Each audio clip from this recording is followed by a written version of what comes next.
everybody, it's your old pal, the Moo Cow here, saying hello. It is the end of February, and you know what that means. It's time for an utter movie haul. So this is our end of the month haul for February, and I got a whole bunch of stuff this time around, so it should be pretty interesting. I guess we'll start off with the Blu-rays. I actually got a few really good ones, so let's start off with that.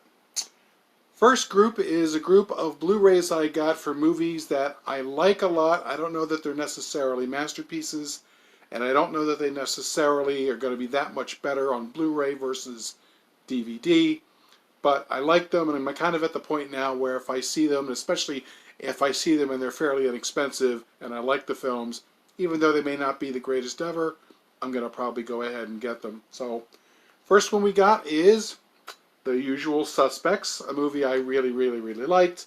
And of course, this is Stephen Baldwin and Chaz Palminteri and Kevin Pollak and Peter Postwedel and Kevin Spacey, Susie Amos, Giancarlo Esposito, Benicio del Toro. I mean, this is probably the best thing Bryan Singer ever did, in my opinion. And very cool film. And I believe, and I got my glasses this time, I believe this is one of the stripped down versions, so that's kind of the other reason why I haven't been getting a lot of these Blu-rays, but yeah, this pretty much has just the movie, so still, I'd like to see it. Again, I haven't seen it on Blu-ray, and it's been a while, so I figured it was like $5, so can't pass that up. Another great $5 pickup for me is another classic movie. Actually got a little bit more, but it's Miller's Crossing, wonderful movie from the Coen brothers. And this one actually comes with Shooting Miller's Crossing, a conversation with Barry Sonnenfeld. And it comes with some trailers and cast interviews with Gabriel Byrne, Marcia Gay Harden, and John Turturro. So this is actually a really good film. And again, it's something I'd love to see in Blu-ray, so $5, can't beat that. Next one I got is one that I've been wanting to get on DVD, but this popped up in Blu-ray, and it was maybe $8 at the most, so I figured I'd go ahead and get it, and that is the remake of The Town That Dreaded Sundown. Now, most of you guys know that I'm a big Charles Pierce fan from his original movies, Legend of Boggy Creek and Town That Dreaded Sundown, etc. So, and I'm not a big fan of remakes. However, this is one that I had seen and I had anticipated, and it actually was a very good film that stands on its own. So, in fact, it was so good that I figured, what the heck, it's a pretty inexpensive price for a Blu-ray, so I went ahead and got it. So, there we go. Town That Dreaded Sundown. And this, let's see. Yeah, this doesn't seem to come with much. I guess it's another stripper, unfortunately. But still, it's a very good film and one of the very few remakes I can honestly say I enjoyed. Next, we have one that I got on Amazon. It was less than half price, and it's a Criterion Blu-ray of The Seventh Seal, Ingmar Bergman's classic film. And I'm guessing it's so cheap because it's got this little damage here on the front. But otherwise, everything looks really good. And this, of course, being a Criterion version, it's got the new restored high-definition digital transfer. It's got an introduction by Bergman himself, recorded in 2003. It's got audio commentary by Bergman, expert Peter Cowley. And it's got all these extra documentaries and all kinds of stuff. There's an interview with Max von Sydow, the Swedish oak of Swedish cinema. It's got a tribute to Bergman by Woody Allen. It's got a Bergman 101. It's got all kinds of great stuff. So, yeah, and this is a classic film. I have the Criterion DVD of this. I've had it for quite some time.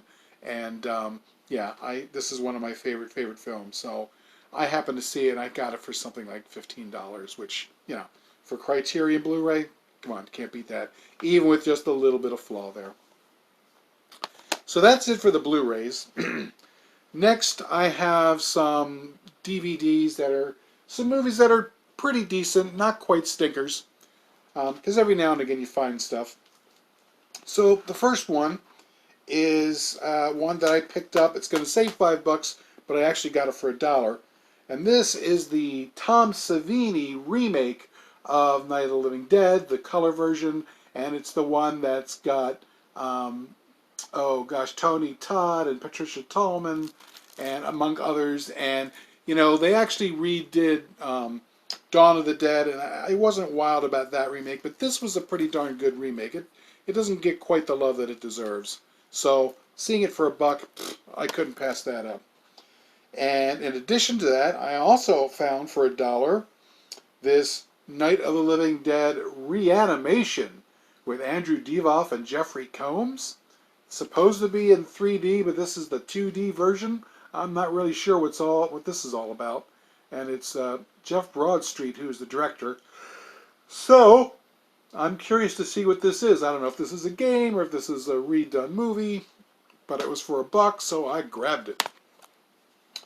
Next, we have a movie that, again, was a dollar store find, and it is called Harakiri, The Death of a Samurai. Now, this is a film that is done by Takashi Miike, who, those of you who know, he's the guy who did Ichi the Killer, amongst other things, a very bloody, glorious mess of a movie. And this actually looks like it's going to be pretty good. So there are a number of Japanese actors in there that I don't quite know. But it's also got a bonus feature in here where Jeffrey Gilmore from Tribeca Films discusses the film. And what little I've heard is that this is actually pretty cool. So if you like really good old-fashioned Japanese samurai films, this could be the one. Speaking of Asian films, we have another Tartan Asian Extreme film. This one is called The Ghost of Mae Nak. I don't know much about this one, other than usually the Asian Extreme movies are pretty darn good. This is some kind of a ghost film.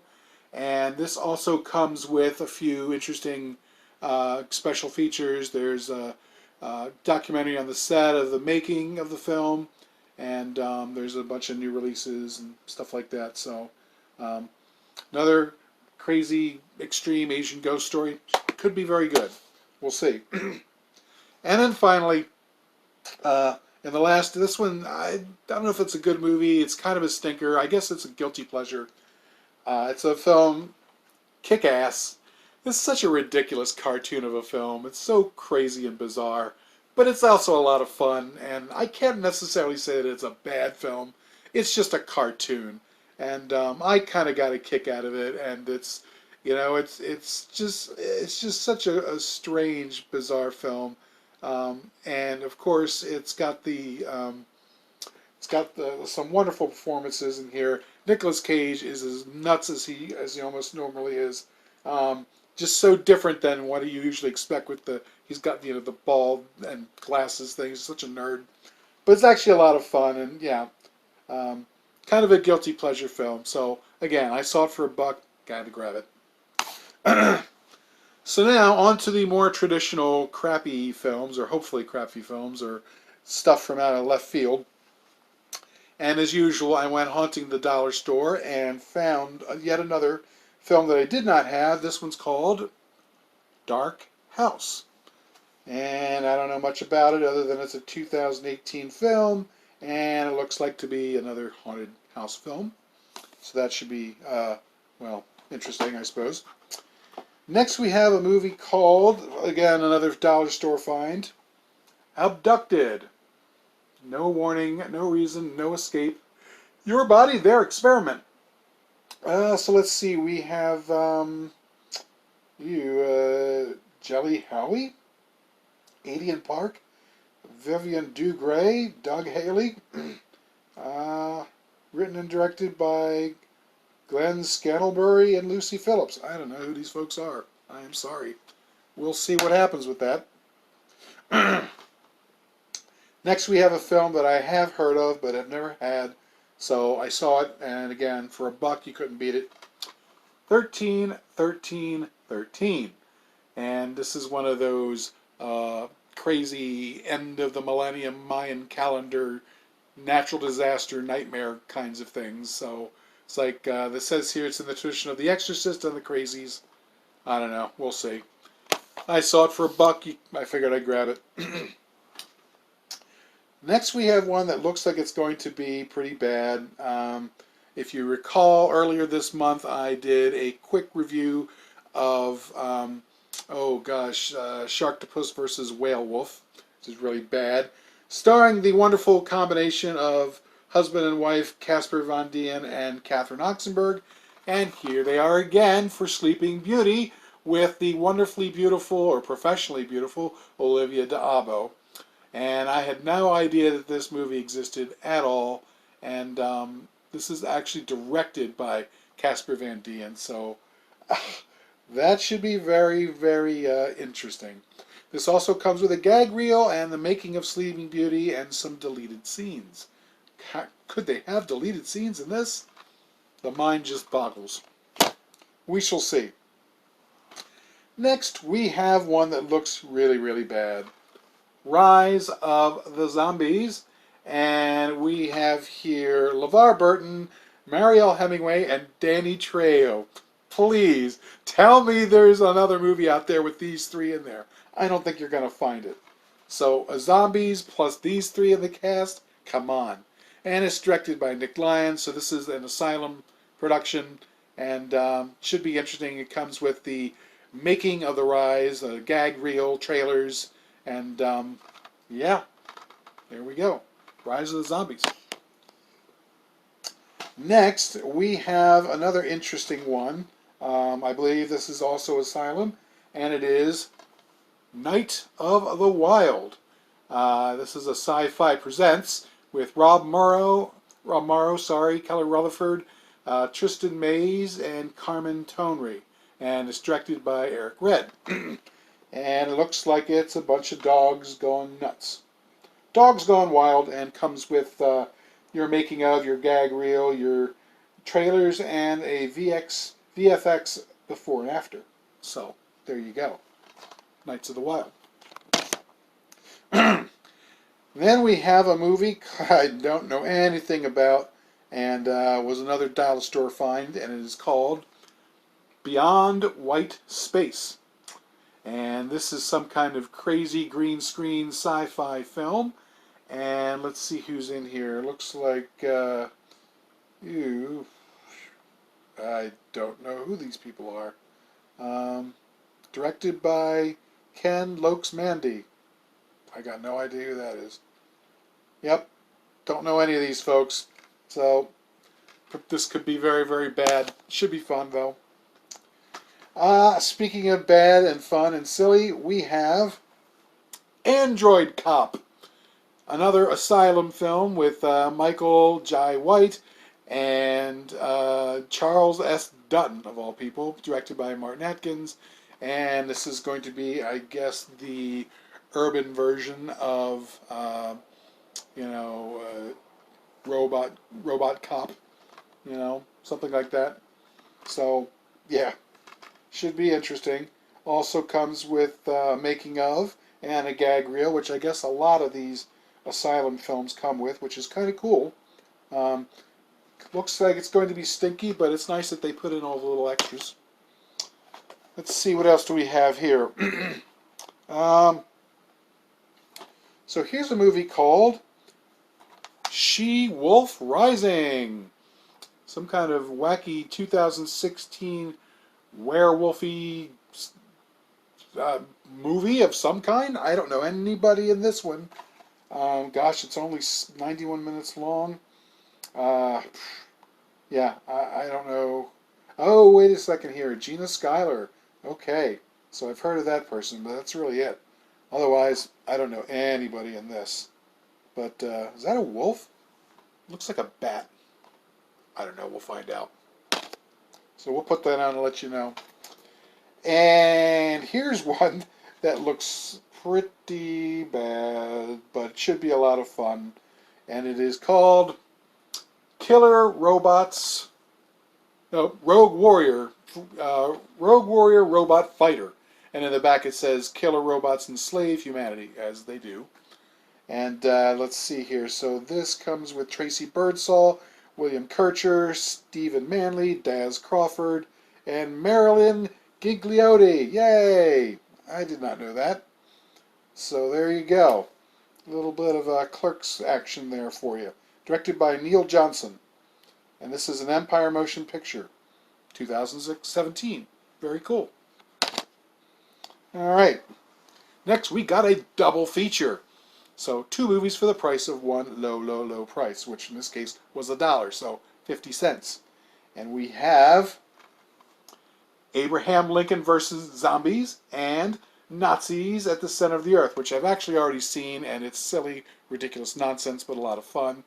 And Abraham Lincoln versus Zombies, I mean, come on, how could you not like that? So, they're both Asylum films, and let's see, we have Bill Oberst Jr., of course, and he's the one that's in Abraham Lincoln. And then, let's see here, Jake Busey, Dominic Swain, Christopher K. Johnson, for the Nazis at the Center of the Earth. So, yeah, that should be fun, too. We got, let's see, 1, 2, 3, 4, 5, 6, 7, 8, 9 more. And this is where we're getting into some of the choice stink here. I've been saving some of the crappier ones as we go down. So, next one we have is a real strange and bizarre stinker called Message from Space. It's a 1978 film, and it doesn't stars people I've never heard of before, but it's like some kind of crappy Star Wars / Star Crash / Battle Beyond the Stars mashup, and I guess Vic Morrow and Sonny Chiba are in there, so yeah, this looks like it's going to be very bad. Eek. Love really bad sci-fi. So that looks pretty horrible. And then next, given our Indie Film Cafe previous podcast, we have a double feature of Zombie Cop with Maximum Impact. Zombie Cop is, of course, incredibly terrible. And if you've listened to the podcast and heard Mr. Moody and everybody out on the West Coast give this one a review, and it was pretty bad. I mean, it got a 30 out of 30, so you know it's going to be bad.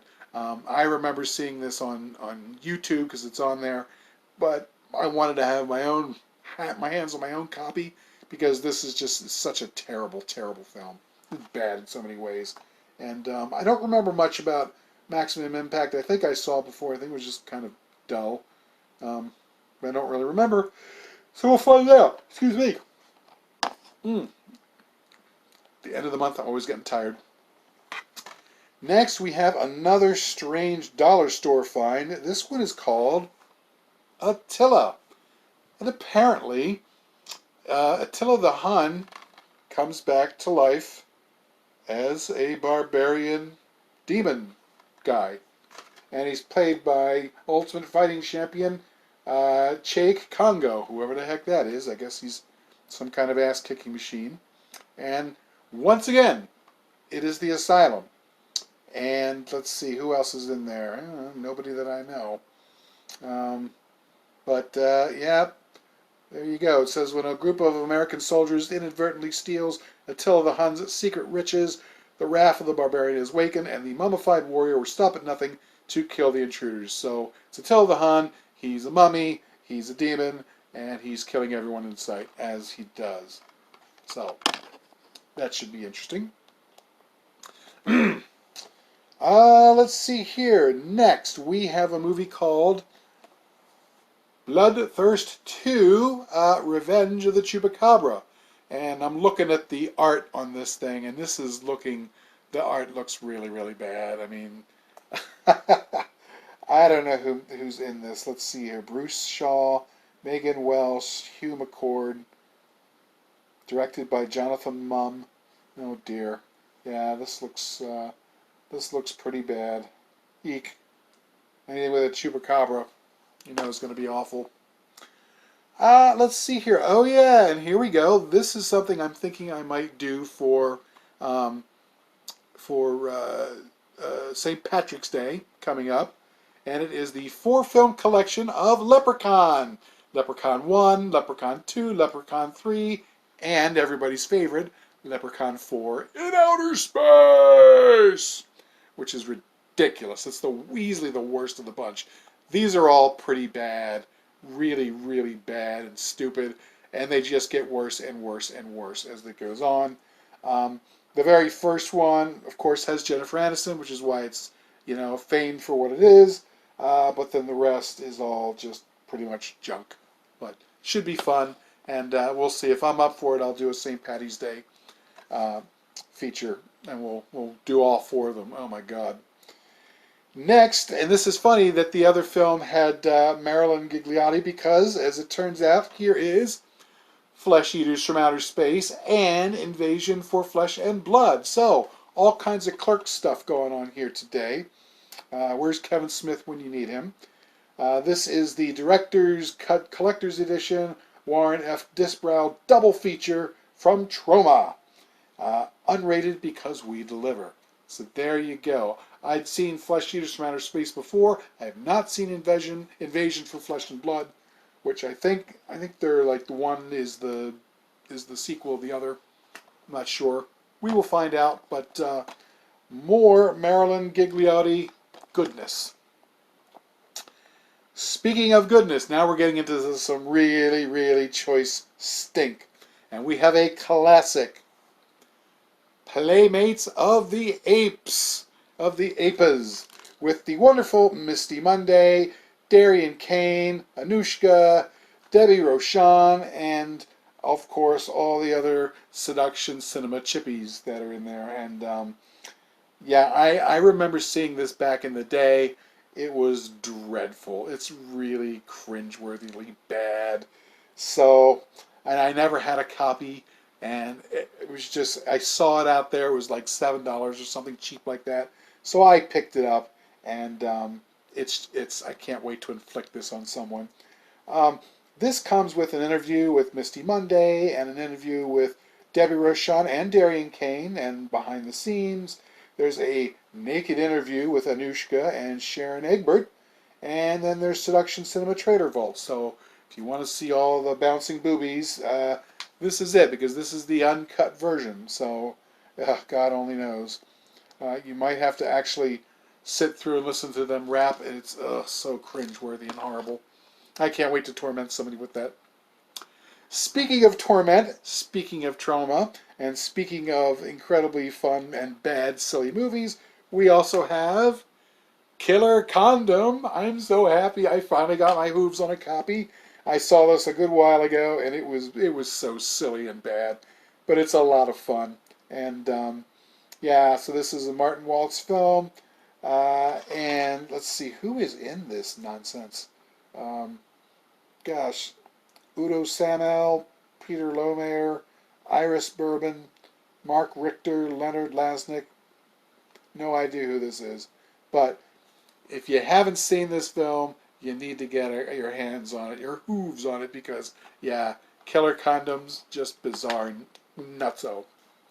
And then finally, our last stinker of the month is one that I saw online and picked it up from Amazon. Got it, not knowing anything other than I saw the title and I said, oh yeah, this is my kind of film. Night of the Were-Rooster. And yes, you gotta believe we are going to be doing this on Indie Film Cafe. Birds of a Feather Kill Together. So this is, let's see here, Buddy Tyson, Colonel Ralph Sanders, and a host of heroes face down the most vicious supernatural creature known to man, a were-rooster, filmed in the mountains of Virginia and Tennessee. This is starring Lance Blaylock, Carly Blaylock, Michael Pepper Shoot, Justin Trout. I have no idea who these folks are. So yeah, this is like an indie film. Oh yeah, look at that. Look at the look at the disc and look at the case. This should be a lot of fun. So, evil were chickens and roosters. So there you go. That is my haul for the month of February 2020.